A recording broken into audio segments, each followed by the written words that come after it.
The thing I like about Bitcoin is that what we saw happen with the truckers, right? So the truckers protested the establishment. They turned out they were right.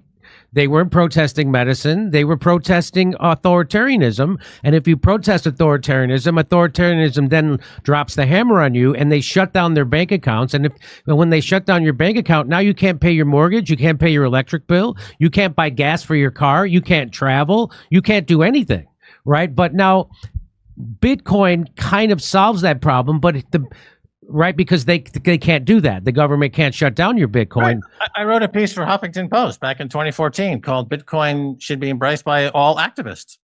So, and Bobby Kennedy made that point. You know how exactly. So, if freedom of speech and freedom of having uncensorable money are power pursue the same thing. You know, we when we do a transaction, you and I peer to peer. It should be uncensored. There shouldn't be an intermediary telling us what to do with that transaction, just like there should not be an intermediary telling us what to say to each other. And so Bitcoin is to money what the First Amendment is to free speech.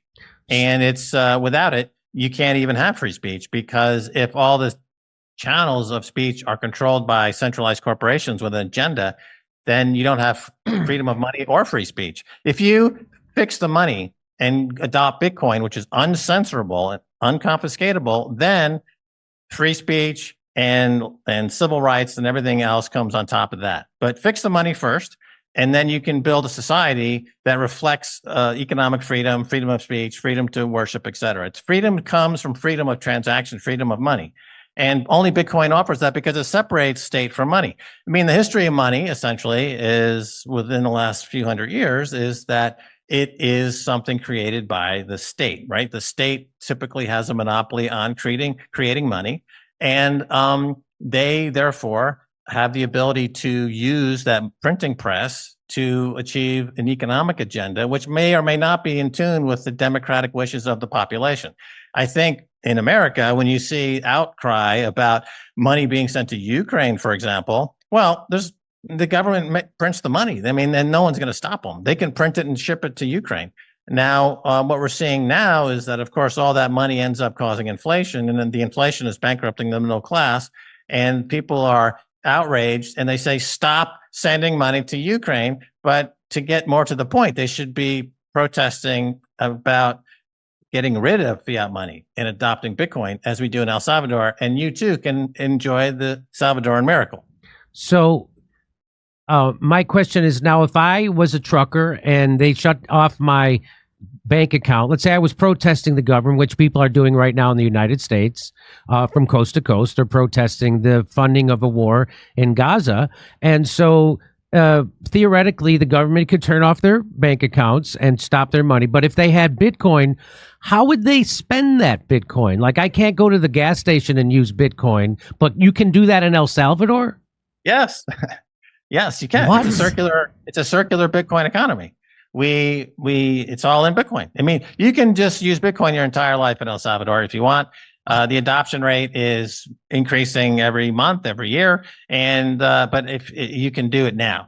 So in Bitcoin Beach, my friend Mike Peterson of Bitcoin Beach, he started the Bitcoin revolution in El Zonte, El Salvador, and the circular economy in El Zonte by giving all the pupusa sellers and everybody in town some free Bitcoin. And they said, just transact in Bitcoin, because the surfers that were arriving in El Zonte, they had different currencies from different countries, and there was no way for the local business people to accept that foreign money. And they don't take credit cards, and they're unbanked. So these guys would have to go 20 miles down the road to an ATM and try to get cash, and it was very cumbersome. But on a Bitcoin standard, it doesn't matter where you come from, or any country, any currency. If you have a Bitcoin, you can transact, because the local commercial people take Bitcoin, and it's an instantaneous transaction, and there's nobody who's going to stop them. You cannot interrupt or censor that transaction. But here in the United States, that wouldn't really help me, right? Because nobody takes Bitcoin here.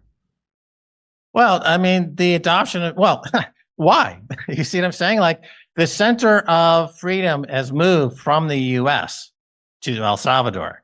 So this is what I'm telling people: leave the U.S. because it's sucking hind tit. The U.S. is now at the back of the queue. They're no longer the shining city on the hill. It's a fucking zoned out, fentanyl addicted, homeless person, on the parking lot dying from, whatever. That's like the U.S. is now the place to leave. It's a shithole. It's the banana republic.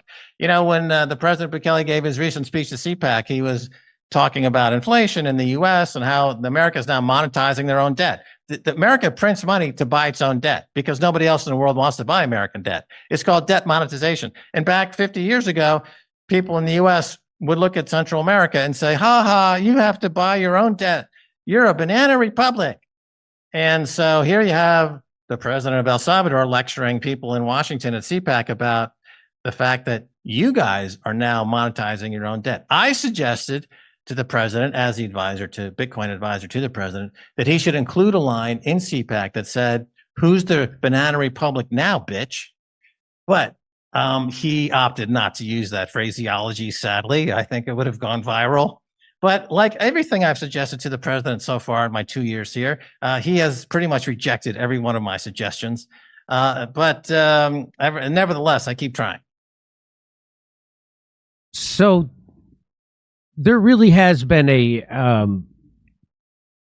a big change in El Salvador, and it's because of this president. And he did put all the criminals in jail, and people didn't think he could do that, and he did it. And then he did adopt Bitcoin, and there does seem to be, from my perspective, and I'm no genius, but it does seem to be there is a kind of revolution of freedom happening in El Salvador, and all things are looking up. And Bitcoin is a big part of that, because it's exactly as you've been explaining, that it's decentralized. They can't stop you. They can't control you like they can control us here in the United States and Canada, and everywhere else, which they've already done. And then what the United States is doing, which is a huge mistake, they're doing it around the world, is they are weaponizing the dollar, right? So the world uses the American dollar as its reserve currency. And the worst thing you could do is to weaponize it, meaning sanction people. And so what they're doing to Russia, and when you talked about the SWIFT, the way they, so there's how would you describe what SWIFT is? SWIFT is like what is SWIFT? It's a global dollar money rail. People use, when you send money from country to country, they ask for your SWIFT number of the bank that is receiving this money. So it's the U.S. has a monopoly on this, and the U.S. is world reserve currency since World War II. It's like the Venmo. It's like the Venmo of the world, right? To make someone like me understand it. Yeah, pretty much. So what the United States has done recently is try to kick Russia out of SWIFT. And so they kicked Iran off of SWIFT, and they sanctioned Russia and seized Russian assets. And so what your point is, they've weaponized the dollar, which is a terrible thing to do, because these countries are then motivated to come up with something other than the dollar. Which is what BRICS exactly is. what they're doing. So the BRICS nations are getting aggressively off the dollar. Global usage of the dollar is plummeting.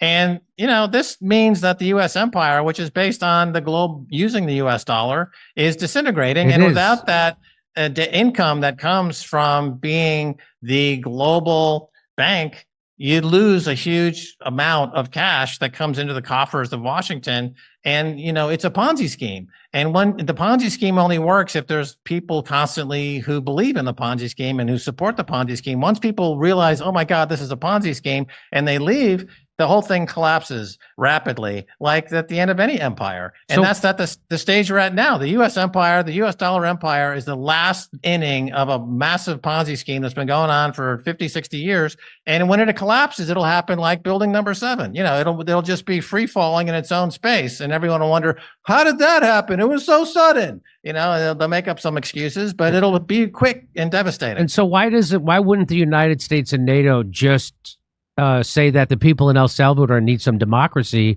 and then overthrow their government, which is what we always do? Why wouldn't we overthrow this new president and then install a puppet, get rid of crypto, and then everything's back to normal?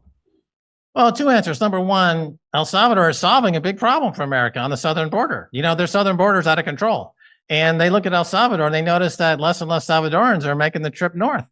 So they're actually loving President Bukele, because he's helping them with a big problem that they have at the southern border, and they are now rooting for other countries to do the same, to follow in the Bukele model, and this would stem the number of migrants who are crossing the southern border. Number two, to your point, it is a struggle. We are dealing with the IMF. So the IMF, the International Monetary Fund, is, John Perkins wrote about this in his Confessions of an Economic Hitman, which he worked for the bankers and the IMF. And when a Southern American country or Central American country did something that the bankers on Wall Street didn't like, they would send in the economic hitman, and they would, in fact, throw him out of an airplane, the leader of that country, et cetera. And the history is replete with examples of this. It's not debated.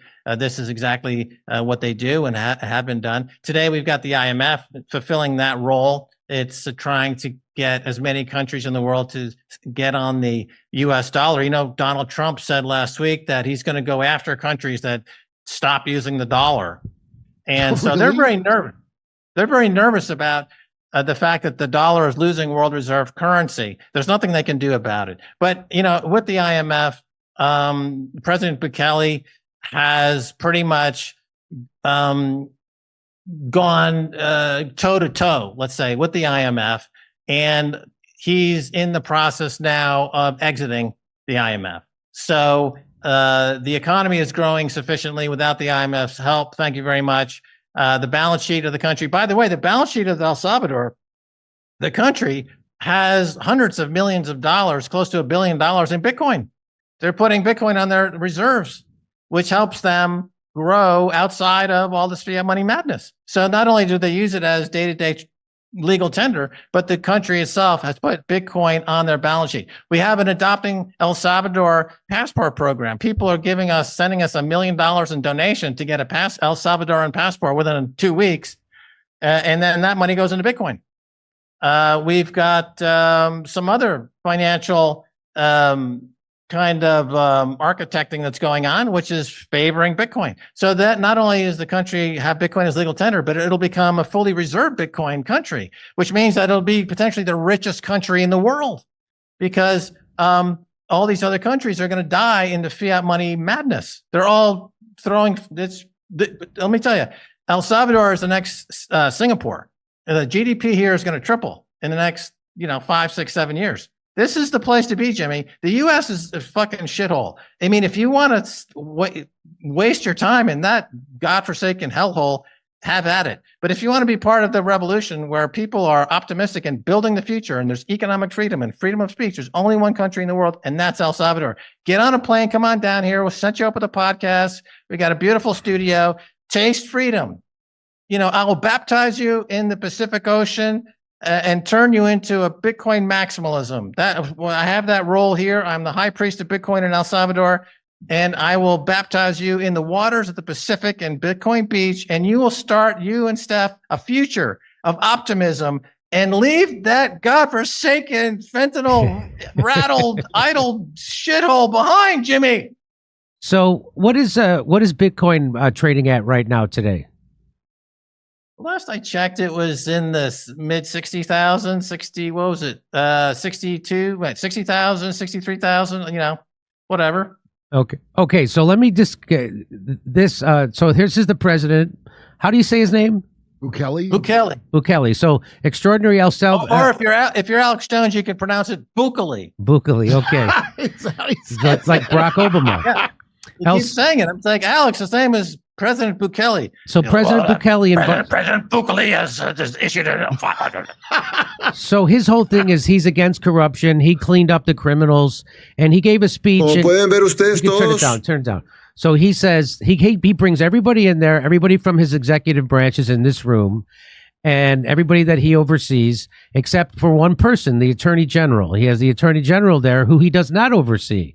He's not part of the executive branch. And the reason he's there, one simple reason, this is what he's saying, is that he wants to ask him publicly to investigate everyone sitting in that room. So everyone part of his administration, everybody in the executive branch, he said he wants them to invest retroactively and in the future. And he says there should be no problem with that. Someone once asked me, are you afraid of death? He says, I said, of course, nobody wants to die. I don't want to die. But I know that I'll die someday like anyone else. 100 years from now, everybody in this room will be dead. None of us are going to still be alive. This is the president of El Salvador talking. And he said it's very likely that nobody here knows their grandfather's father's name. I don't. But if there is one thing I do fear, he says he fears leaving a bad legacy. There are some presidents, some in prison and some on the run, but the most are remembered as criminals, most of the presidents. That's not how I want to be remembered. And he says, so I don't steal because I don't want to be remembered as a criminal or as corrupt. But for one president, President Duarte, people back then used to say that he wasn't a thief, but the people who surrounded him were thieves. There was a time when he offered hope for the Salvadorian people. But even if it's true that he didn't steal, then he was foolish because he was the people's hope and he didn't touch a cent of the money, and he still stained his legacy by surrounding himself with thieves. That won't happen to me. I won't be the president that didn't steal but was surrounded by criminals. I want to be remembered as the president who didn't steal and didn't let anybody else steal either. And the one who put whoever stole in prison. There's a couple who are already there. So that's a big deal for him to say. So he is asking the Attorney General of El Salvador, investigate everybody in my administration, everybody in the executive branch, what they did in the past, what they're doing currently, doing in the future, investigate. So what makes him, what's the significance of that, and what makes him say that? He hates corruption. And he's told the Attorney General to investigate every minister in the country for any corruption or wrongdoing. And if he finds any, put him in jail. Because it's a drag on the economy and it's not good for the country. And the people that gave him an 87% vote in the last election, just a few months ago, this is what they demand. President Bukele serves the people. The people want no more corruption. So he's going to get rid of anybody who is corrupt. I mean, he got rid of the gangsters. It looks crazy hearing someone say those things. It's a leader of a country. Yeah. Well, I mean, all he does is all day long. I mean, I've had the pleasure of spending some time with him and talking to him a little bit. And, he is a guy who all he does 24 hours a day is think about how to improve the country. And he looks at every single detail. I was at a dinner not too long ago, and he was talking about the restrooms at the airport needed to be cleaner. And I'm like, what? 10 minutes before that, he was talking about a $1 billion bond offering. And then he segues right into the details of what people experience at the airport. And this is the mind of like a Steve Jobs meets JFK, right? He's a JFK. He's about energizing people to do something for their country. And at the same time, he's like Steve Jobs, where he can keep 10,000 details in his head and just execute as an executive so many brilliant things, like just changing the tourist visa from 90 days to 180 days. So now suddenly all that tourist money is here for twice as long. That's an easy fix. He did it in a day. He had the idea, he changed it. The next day it was changed. So he's just like rapid fire going through this enormous list of tasks to do, and he's getting things done. Infrastructure, roads, everything is done. He's getting it all done. And so corruption. So how is he not, and not, I don't mean to be morbid or dark, but usually when someone comes along like that, they kill him, just like they did JFK and RFK. And so how is he avoiding being assassinated? It's a serious question. Well, he has a security detail, and like any president, and they're doing a good job.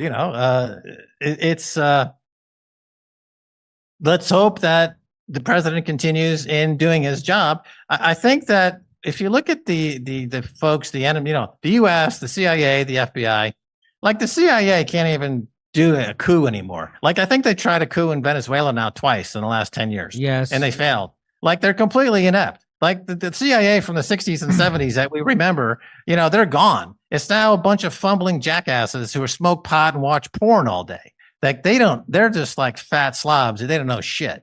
So they don't even know how to do a coup anymore. They just get free money from the Fed and they just go down to the porno shop and they smoke a bong. They're like completely worthless. So and they're in a fiat money standard. And within the U.S. government, I call it the fifth column. You now have senators and congresspeople in the U.S. government that are Bitcoiners. So that's our fifth column. There's a soft coup in America right now by Bitcoiners who are in the U.S. government right now, like Cynthia Lummis of Wyoming. She's a Bitcoin maximalist. She's part of the fifth column. She's a Bitcoiner. And now every single day you hear, I think Rand Paul is a Bitcoiner. Ted Cruz is a Bitcoiner. It tends to be more on the conservative side for sure, but it's foolishly because Bitcoin to me is a leftist paradise. Everything the left complains about, you can solve it with Bitcoin. But but nevertheless, so this is all being mobilized within the government. So the U.S. government is collapsing. The fiat money world is collapsing. I don't think they'll have the wherewithal to do these types of things anymore. They're a spent force. They just don't have it anymore. And it's just we can't think of them like we do like from the 70s, really. It's a clown show. It's a clown car. They don't know how to fucking whip their way out of a paper bag. They suck. Hey, come see us do a live show. We're going to be in Denver, Colorado, May 11th, Los Angeles, California, doing a live panel show with a celebrity panel and video, Ashland, Virginia, Athens, Georgia, Rutherford, New Jersey, with Max Blumenthal, Minneapolis, Minnesota, Ontario, California, Irvine, California, Chicago, Illinois, with another celebrity panel, live video show in Chicago, and Grand Rapids, Michigan. Go to jimmydore.com for a link for tickets. jimmydore.com for a link for tickets.